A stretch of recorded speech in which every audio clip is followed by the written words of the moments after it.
Analisa Falas. Analisa Falas.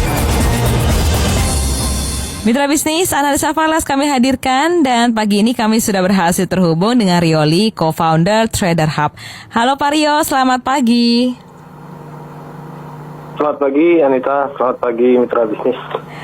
Oke Pak Rio, di pembukaan awal pekan ini rupiah menguat di level 14.200-an ya Pak ya. Apa yang terjadi Pak untuk pembukaan hari ini? Oke, sebelumnya seperti biasa kita coba lirik sebentar perjalanan minggu lalu.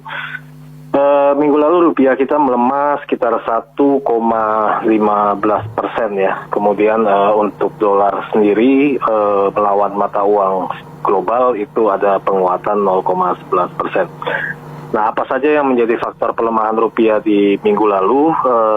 Saya mencatat lebih banyak dari sentimen eksternal. Yang pertama, kita semua tahu bahwa pada hari Rabu lalu ada FOMC.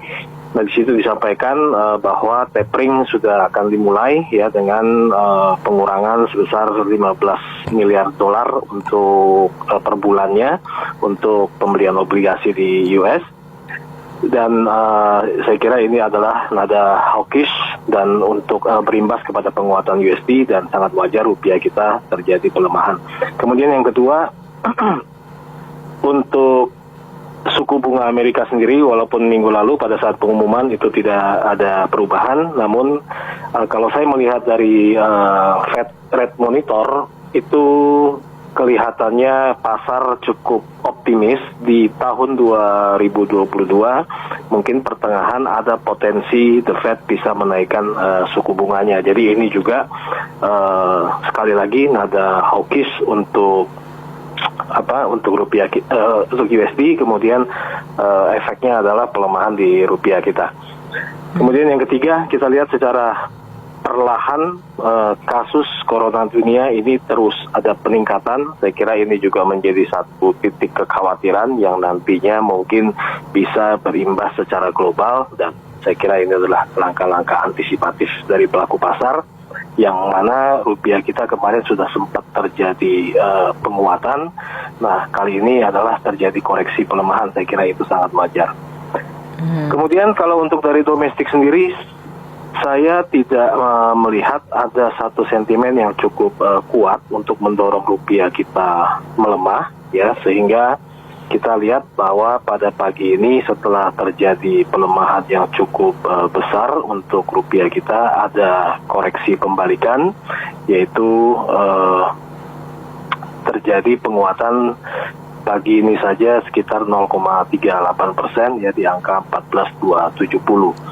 Jadi artinya kalau saya melihat rupiah kita masih sangat wajar kali ini terjadi koreksi penguatan kembali di 14.267, 14.70 ya. Nah, untuk kedepannya saya melihat rupiah kita berpotensi untuk menguat mungkin sampai di angka 14.250 ya. Jadi kisarannya untuk beberapa waktu ke depan mungkin di antara 14.250 sampai dengan 14.350. Kenapa 14.250? Karena di sana ada support ya, kita lihat apakah market cukup kuat untuk menembus support tersebut. Kurang lebih seperti itu untuk rupiah kita, Anita. Oke, lalu untuk euro dan pound sterling pergerakannya seperti apa Pak Rio? Ya, kalau untuk euro dan pound sterling saya melihat secara tren dari minggu lalu ya terjadi tren penurunan akibat dari penguatan USD ini sendiri. Dan kalau kita lihat untuk beberapa case di Eropa khususnya ya, jadi ada peningkatan kasus corona dan ini menjelang musim dingin dan kekhawatiran itu tetap ada.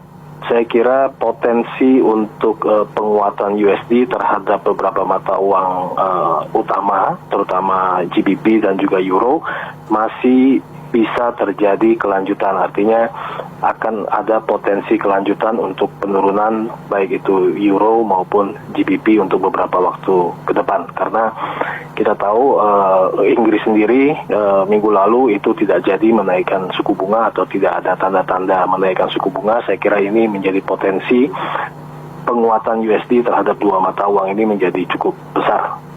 Seperti itu, Anita. Oke, pertanyaan terakhir Pak Rio, rekomendasi untuk pelaku pasar untuk hari ini maupun untuk sepekan ini, Pak? Oke, kalau kita mau memanfaatkan pasar, saya kira bisa memanfaatkan untuk euro.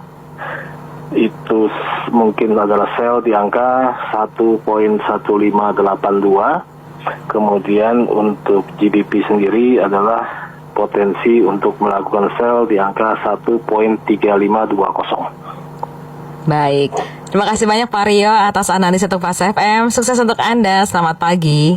Ya, terima kasih. Terima kasih. Mitra bisnis, demikian analisa falas bersama Rioli, co-founder Trader Hub. Saya Anita Wijaya. Mitra bisnis, segala bentuk investasi memiliki resiko. Untuk itu mitra bisnis, pahami resikonya sebelum berinvestasi. Jadilah investor yang bijak.